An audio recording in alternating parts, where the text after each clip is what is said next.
Hello প্রিয় guys, ইরানের হামলায় যুক্তরাষ্ট্র পালিয়ে গেল। ভিডিওটা দেখুন আর বেশি বেশি করে শেয়ার করুন। আমাকে একটা ফলো দিয়ে পাশে থাকুন, চ্যানেলটা সাবস্ক্রাইব করুন। ধন্যবাদ আপনাদেরকে। ইরানের কাছে স্মরণকালের বড় প্রতিরোধের মুখে পড়ল ইসরায়েল যুক্তরাষ্ট্র। ২ মার্চ সোমবার যুদ্ধের তৃতীয় দিনটি ছিল ইরানের। মিসাইল হামলার তীব্রতা এত বেশি ছিল, আমিরাত থেকে সারি সারি বিমান ও হেলিকপ্টার নিয়ে পালিয়ে যেতে দেখা যায় মার্কিন সেনাদের। সোমবার দিনের শুরুতে তেহরানে প্রথম বিমান হামলা চালায় ইসরায়েল যুক্তরাষ্ট্র। মার্কিন ইসরায়েলি হামলার পর পশ্চিম ইরানের সানঞ্জ বাজুরিয়ে শহরে ফুটে ওঠে পশ্চিমা ধ্বংসযজ্ঞ। হামলা হয় আহবাজেও। আবার দক্ষিণে বন্দর আব্বাসও শিকার হয় মার্কিন ইসরায়েলি বিমান হামলায়।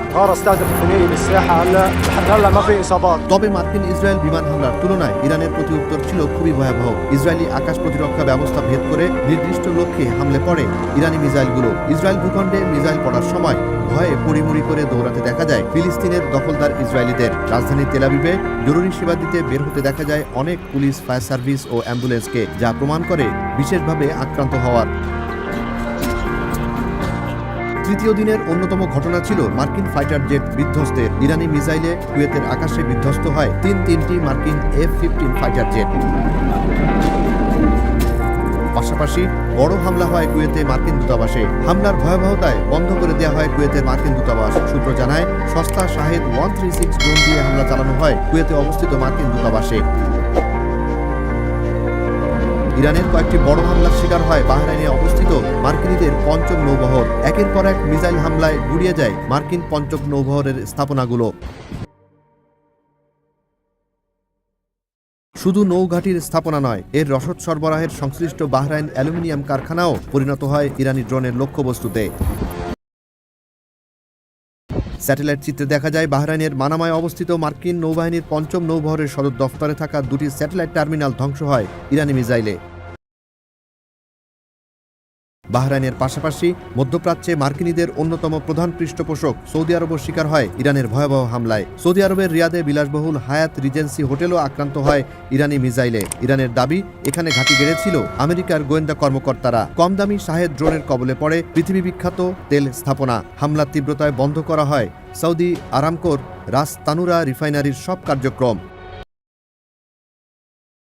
স্মরণকালের বিভীষিকা প্রত্যক্ষ করে আরব আমিরাতের কয়েকটি বিমানবন্দর, মার্কিন ঘাঁটি এবং অর্থের উৎসগুলো। ক্ষেপণাস্ত্র হামলার শিকার হয় বিলাসী আরাবিয়ান শায়েকদের আর্থিক প্রতিষ্ঠান ও বাণিজ্যিক কেন্দ্রগুলো। ইরানের ভয়াবহ আক্রমণের ফলে অত্যাধুনিক চিনুক, বেল, অ্যাপাচি হেলিকপ্টার এবং ফাইটার জেট ও পরিবহন বিমানে করে পালিয়ে যেতে দেখা যায় মার্কিন সেনাদের। তবে পালিয়ে মার্কিন সেনারা কোথায় গন্তব্যে গেছে তা তাৎক্ষণিকভাবে জানা সম্ভব হয়নি। বরাবরের মতো হরমুজ প্রণালী দিয়ে সব ধরনের জাহাজ চলাচল বন্ধ রাখে ইরান। নিষেধাজ্ঞা অমান্য করায় এ পর্যন্ত যুক্তরাষ্ট্র ও পশ্চিমা সংশ্লিষ্ট 3টি তেল ট্যাঙ্কার আক্রমণের শিকার হয় ইরানের। কেবলমাত্র চীন ও রাশিয়ার জাহাজগুলোকে চলাচল করতে দেয় ইরান।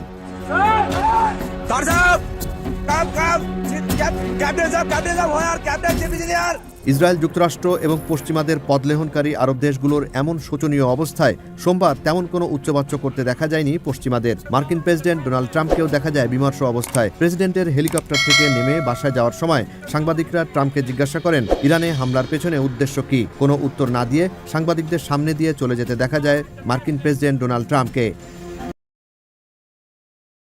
এদিকে যুক্তরাষ্ট্রের সাথে কোনো সমঝোতা না করার কথা সাফ জানিয়ে দিয়েছেন ইরানের বর্তমান যুদ্ধের সর্বাধিনায়ক আলী লারিজানি।